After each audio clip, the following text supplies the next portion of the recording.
La prophétie de la restauration d'Israël. Qu'en est-il? C'est le sujet de la vidéo d'aujourd'hui. L'état actuel d'Israël est-il l'accomplissement d'une prophétie biblique? Le retour de 3 millions de Juifs dans leur patrie ancestrale devrait-il avoir une signification pour les chrétiens aujourd'hui? La reprise de Jérusalem par des Juifs en 1967 a-t-elle été prévue par Jésus? Et toutes ces choses sont-elles des signes des temps? De nombreux chrétiens évangéliques voient une signification prophétique dans ces événements, mais d'autres croyants ne voient pas les choses du même œil. Pour réconcilier ces différences, la meilleure chose à faire est de sonder les Écritures. L'examen de certains textes bibliques selon leur contexte et en harmonie avec d'autres textes peut nous aider à mieux interpréter et comprendre les prophéties bibliques et les signes des temps.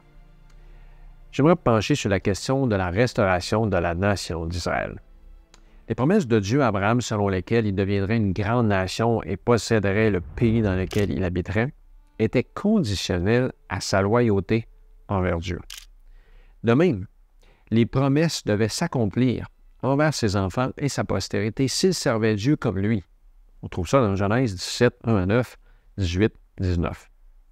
Plus tard, au mont Sinaï, Dieu déclara spécifiquement aux descendants d'Abraham, le peuple d'Israël, qu'ils devaient respecter les conditions d'alliance qu'ils avaient conclues ensemble. Lévitique 26, 3 à 13, Deutéronome 7, 12, Deutéronome 28, 1 à 14. Et dans le Pentateuque, on trouve les paroles de l'Éternel qui expliquent les intentions et les conditions de l'alliance qu'il veut faire avec eux. Un de ces textes se trouve dans Exode 19, 3 à 6. Et ça se déroule lorsque les Hébreux installent leur camp au pied du mont Sinaï et Dieu s'adresse à Moïse en disant « Tu parleras ici à la maison de Jacob et tu diras aux enfants d'Israël « Vous avez vu ce que j'ai fait à l'Égypte et comment je vous ai porté sur des ailes d'aigle et amené vers moi. » Verset 5. « Maintenant, si vous écoutez ma voix et si vous gardez mon alliance, vous m'appartiendrez entre tous les peuples, car toute la terre est à moi. Vous serez pour moi un royaume de sacrificateurs et une nation sainte. Voilà les paroles que tu diras aux enfants d'Israël. » On trouve un autre texte avec des paroles similaires dans Lévitique 26, où Dieu avertit son peuple en lui expliquant que les promesses divines sont conditionnelles. L'Éternel explique que si vous suivez mes lois, si vous gardez mes commandements et les mettez en pratique, vous allez être bénis. Dieu leur promet qu'il va envoyer la pluie, le soleil. Il va leur donner des récoltes en abondance.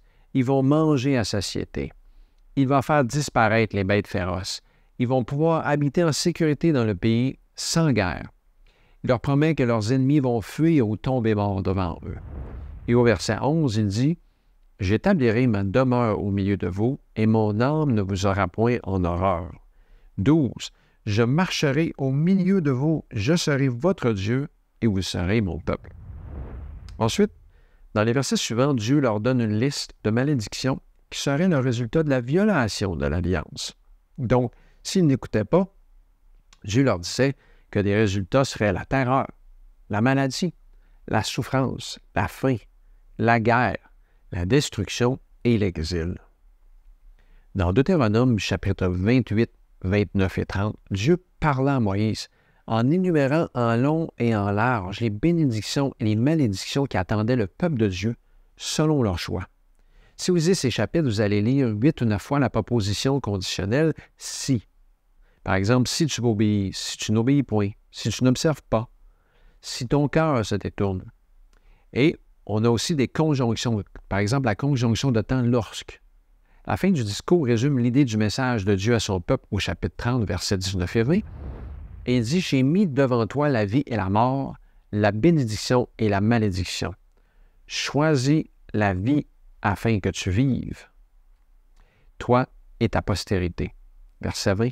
« Pour aimer l'Éternel ton Dieu, pour obéir à sa voix et pour t'attacher à lui, car de cela dépendent ta vie et la prolongation de tes jours. Et c'est ainsi que tu pourras demeurer dans le pays que l'Éternel a juré de donner à tes pères Abraham, Isaac et Jacob. » En partant, Dieu est transparent. Il est clair. L'alliance sera, elle est conditionnelle et les promesses aussi. Pour ceux qui connaissent bien l'histoire, Vous savez qu'au fil du temps, les Israélites se sont détournés de Dieu pour aller vers les idoles et faire comme les païens. Et malheureusement, Israël a perdu son territoire et la bénédiction divine. Cependant, Dieu a fait naître l'espoir qu'en réponse à la repentance, une restauration après l'exil pourrait être accordée. Lévitique 26, 40 et 45. Dieu voulait que les invasions et la conquête de Nebuchadnezzar servent de leçon pour les aider à apprendre l'obéissance. On voit ça dans Jérémie 25, dans Jérémie 46. Et juste avant la déportation du peuple à Babylone, la promesse d'une restauration basée sur l'obéissance avait été réitérée par le prophète Jérémie. Cependant, Dieu a fait naître l'espoir qu'en réponse à la repentance, une restauration après l'exil pourrait être accordée. Lévitique 26, 40 à 45. Dieu voulait que les invasions et la conquête de Nebuchadnezzar servent de leçon pour les aider à apprendre l'obéissance. On voit ça dans Jérémie 25 et Jérémie 46. Juste avant la déportation du peuple à Babylone, la promesse de restauration basée sur l'obéissance était réitérée par le prophète Jérémie. Le dessein gracieux de Dieu était de les ramener dans leur pays après 70 ans d'exil, s'ils voulaient revenir à lui de tout leur cœur. On voit ça aussi au chapitre 29. Avant leur exil, Ézéchiel les a également encouragés avec les promesses de restauration de Dieu, accompagnées de réformes et d'obéissance de leur part. Sous réserve de leur repentir, encore c'était conditionnel, Ézéchiel avait prophétisé un nouveau temple, la réunion des brebis perdues d'Israël et une métamorphose comme des ossements desséchés ressuscités à la vie. On trouve ça dans Ézéchiel 34, 36, 37, 43. Sous la direction divine, les Juifs retournèrent dans la terre promise à partir de 537 avant Jésus-Christ. On trouve ça dans 2 Chroniques 36, 15 à 23. Zacharie, le prophète Zacharie, lui aussi a prédit que le temple serait reconstruit et le trône restauré si Israël obéissait diligemment. On voit ça dans Zacharie 1 et Zacharie 6. Ils pourraient alors remplir leur mission de vivre à la gloire de Dieu. S'ils étaient fidèles, ils seraient, comme Dieu l'avait toujours voulu, les prêtres du monde et une bénédiction pour toutes les nations. Les étrangers apprendraient à connaître le vrai Dieu et viendraient l'adorer au temple. C'est ce qu'on trouve dans Ésaïe 40, dans Zacharie 2, dans Michée 4. Ainsi, Ésaïe et Jérémie avant l'exil, Ézéchiel pendant l'exil, ainsi que Zacharie et Michée immédiatement après l'exil, tous cherchèrent à encourager les Juifs à revenir dans un esprit de loyauté au dessein originel de Dieu pour eux. Moïse avait averti Israël au début de son existence nationale que la désobéissance continue entraînerait non seulement de l'anxiété et de la souffrance, mais aussi un déracinement et une dispersion dont il promettait qu'il n'y aurait aucune restauration possible. On voit ça dans Deutéronome 28, versets 49 à 67. Le prophète Daniel, plus tard, comprenait les implications de l'avertissement de Moïse et craignait que la prophétie des 2300 années n'indique qu'en raison de leur péché persistant, Dieu ne pourrait pas restaurer Israël des 70 années d'exil. D'où sa prière déchirante pour le pardon et la restauration dans Daniel 9. C'est une des plus grandes prières dans la Bible. En réponse à sa prière, Daniel reçut l'assurance que Jérusalem serait de nouveau reconstruite et que son peuple bénéficierait de 70 semaines prophétiques, donc 490 années supplémentaires de probation. On trouve ça dans Daniel 9, 25.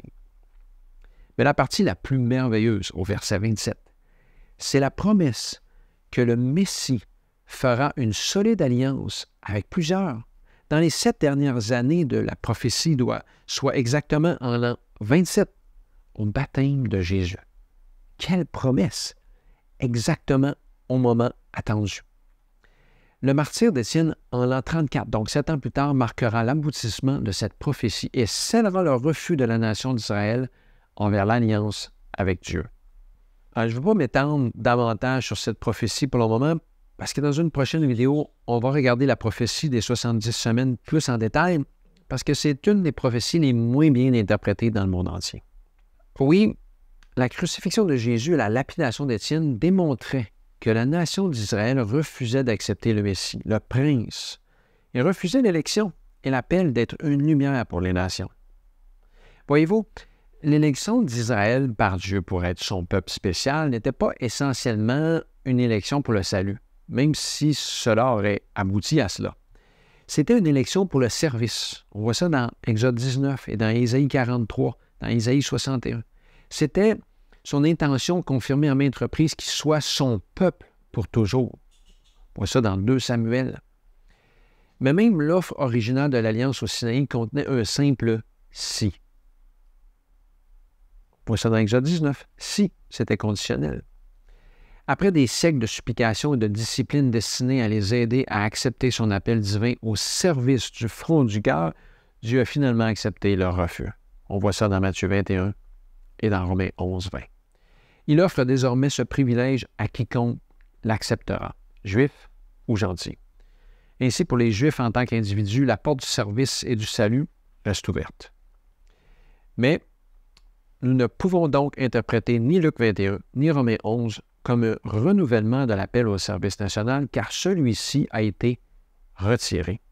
Nous ne pouvons pas non plus considérer ces versets comme impliquant un nouvel appel au salut, car cet appel-là, l'appel au salut, a toujours été ouvert. Donc, pour récapituler jusqu'à maintenant, on comprend que toutes les promesses de Dieu faites à Abraham et à ses descendants étaient conditionnelles à leur loyauté et à leur obéissance.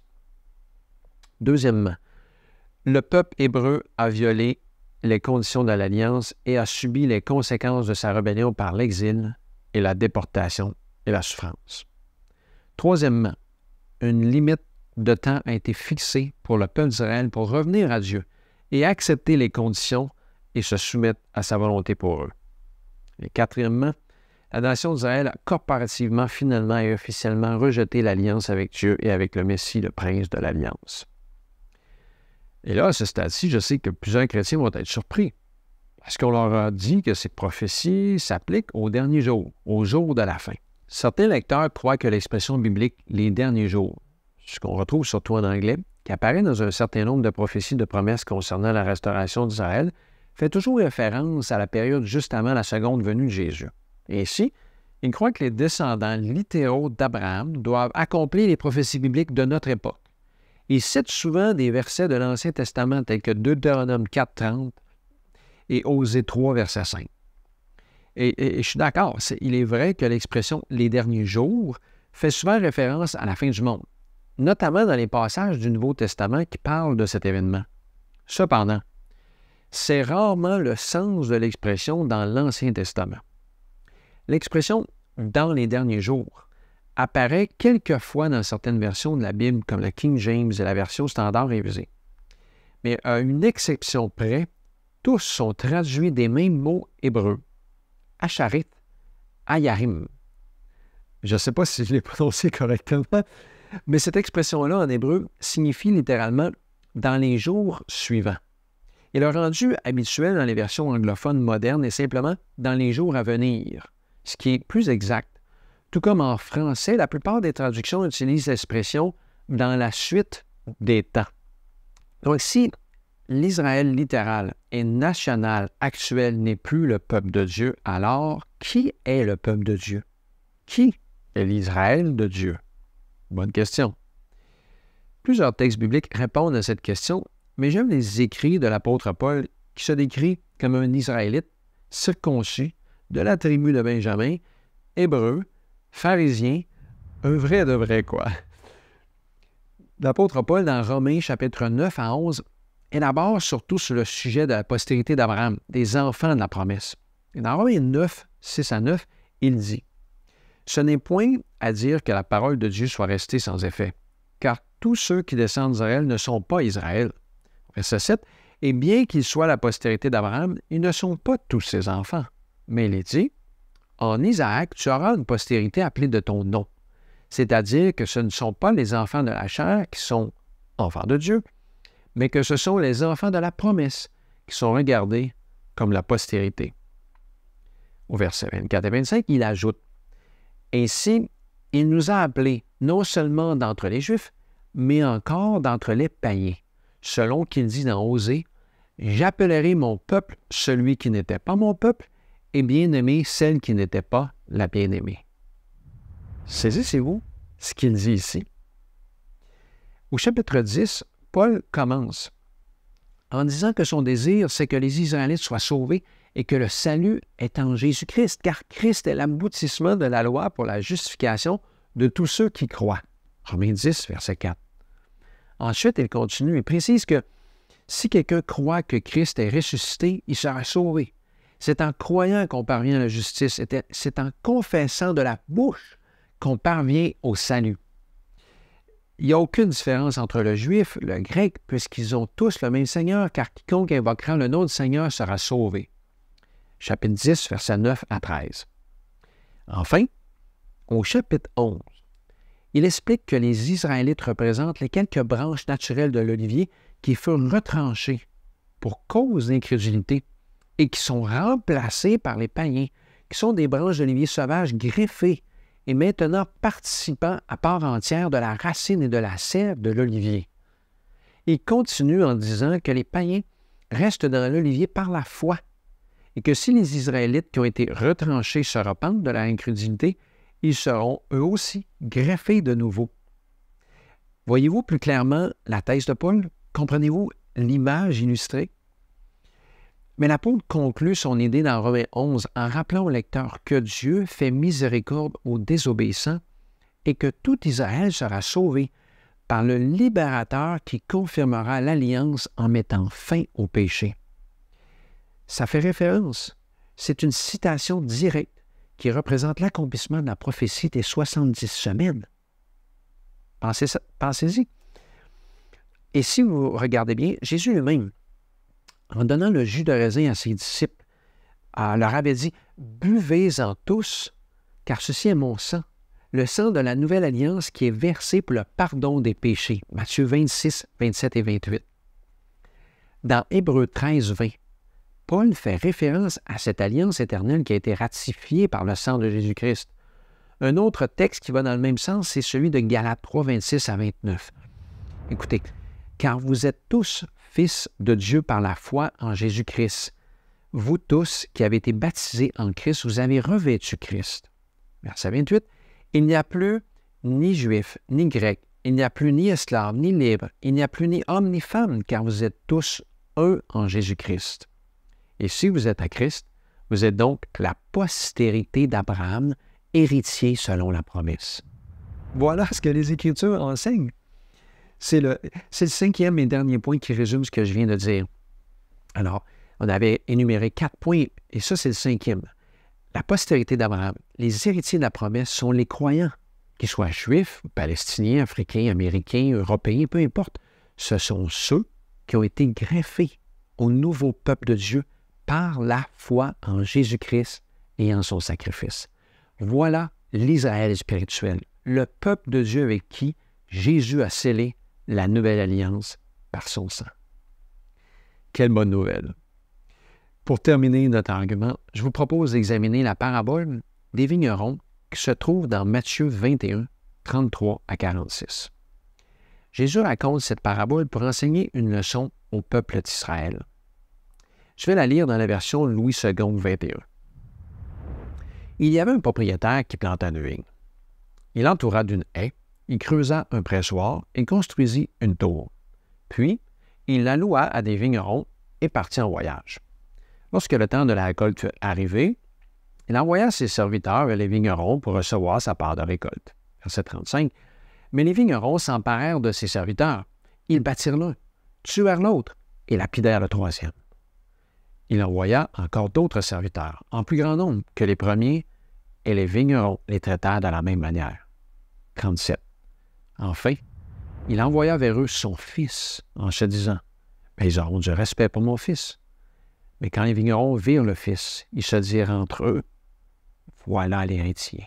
Venez, tuons-le, et emparons-nous de son héritage. » Et ils s'emparèrent de lui, ils le jetèrent hors de la vigne et le tuèrent. Maintenant, lorsque le maître de la vigne viendra, que fera-t-il à ces vignerons?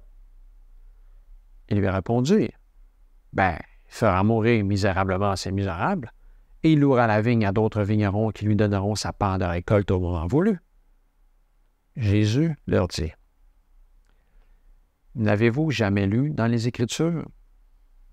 La pierre qu'ont rejetée ceux qui construisaient est devenue la pierre angulaire.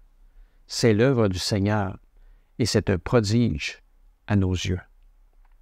C'est pourquoi, je vous le dis, le royaume de Dieu vous sera enlevé et sera donné à un peuple qui en produira les fruits. Verset 44, « Celui qui tombera sur cette pierre s'y brisera et celui sur qui elle tombera sera écrasé. » 45, après avoir entendu cette parabole, les chefs des prêtres et les pharisiens comprirent que c'était d'eux que Jésus parlait. Ils cherchaient à l'arrêter, mais ils redoutaient les réactions de la foule parce qu'elle considérait Jésus comme un prophète. Avez-vous compris la leçon? Je pense que c'est clair. Les Juifs ont compris le message. Ils ont compris. Mais ils ont refusé d'accepter. Ils ont refusé de croire au royaume de Dieu tel que Jésus le présentait.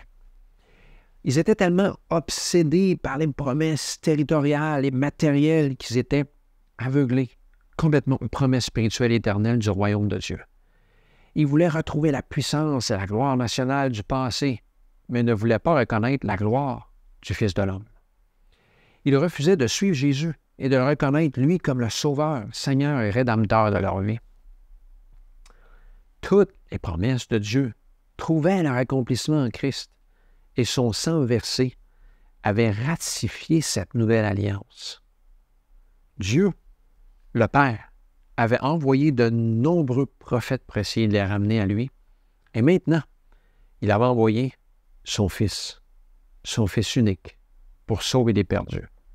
Mais ils ne l'ont pas accepté. Les Juifs ont rejeté le salut en Christ. Ils l'ont crucifié. Ils ne voulaient pas accepter Jésus comme le chemin, la vérité et la vie. Pourtant, Jésus était la pierre angulaire sur laquelle son Église est maintenant construite et sur laquelle le message de l'Évangile éternel s'appuie. La nation d'Israël avait fait son choix et le royaume de Dieu était donné à un autre peuple, les disciples du Christ, les croyants, les chrétiens qui composent l'Israël spirituel. De nombreux chrétiens de nos jours sont aussi obsédés par les promesses territoriales et matérielles pour l'Israël littéral. Malheureusement, ils oublient que toutes les promesses divines voient leur accomplissement en Christ et que c'est lui, le Dieu de l'Alliance. La nation d'Israël a droit à son territoire, a droit à la sécurité dans son pays, tout comme les nations environnantes. C'est évident. Malheureusement, la guerre n'est pas la réponse, la sécurité. Malgré l'échec d'Israël à remplir les termes de sa mission en tant que nation spéciale, Dieu a choisi dans sa sagesse de préserver la race et le peuple hébreu. Ainsi, bien que les Babyloniens, les Romains, les Ammonites, les Moabites, les Phéniciens, les Assyriens, les Hittites aient tous cessé d'exister, les Juifs sont restés comme un peuple séparé et distinct. Leur existence même est un témoignage de la véracité de Dieu.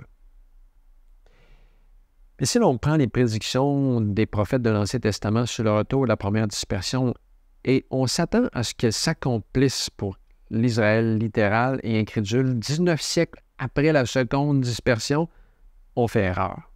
On ignore la nature conditionnelle de la prophétie hébraïque à la fois dans ses menaces et dans ses bénédictions, dans ses promesses. Finalement, s'adressant aux Juifs par sa parabole des vignerons, Jésus les a informés que leur royaume leur avait été enlevé pour être donné à un peuple qui produira des fruits à la gloire de Dieu. Nous concluons donc que la réoccupation de Jérusalem par les Juifs modernes n'est pas un événement inclus dans le champ de la prophétie biblique. La nation et le peuple d'Israël ne sont pas retournés en Palestine dans la pénitence et la foi afin d'accomplir les desseins de Dieu à leur égard. C'est clairement pas ce qu'ils ont réalisé. Même si les Israélites modernes doivent être félicités pour leur énergie et leur idéalisme, leur postérité actuelle n'est pas le résultat d'une faveur divine particulière, mais bien le résultat de la détermination et d'un effort diligent. Les chrétiens peuvent effectivement s'intéresser aux affaires d'Israël, mais pas sur la base des prophéties bibliques. Les chrétiens doivent continuer de prier pour la paix dans cette région du monde et pour le salut des Juifs et pour la nation d'Israël. Prions Prions aussi pour les vrais chrétiens qui habitent là-bas, afin que leur vie et leur témoignage amènent les Israélites, les Palestiniens et de nombreuses âmes à la repentance. Pour terminer, mon opinion personnelle a peu d'importance, car je crois que la vérité doit primer et que la bonne nouvelle doit être proclamée dans le monde entier. Alors j'espère que vous avez apprécié cette étude biblique. Pour terminer, je vous laisse avec quelques questions. Si la restauration de la nation israélite ne fait pas partie des prophéties bibliques, comme on vient de voir, qu'en est-il de la reconstruction du temple de Jérusalem? Et si le conflit s'aggrave et devient la Troisième Guerre mondiale, est-ce que ce sera la fin du monde? Je vais essayer de répondre à ces questions et plusieurs autres dans mes prochaines vidéos.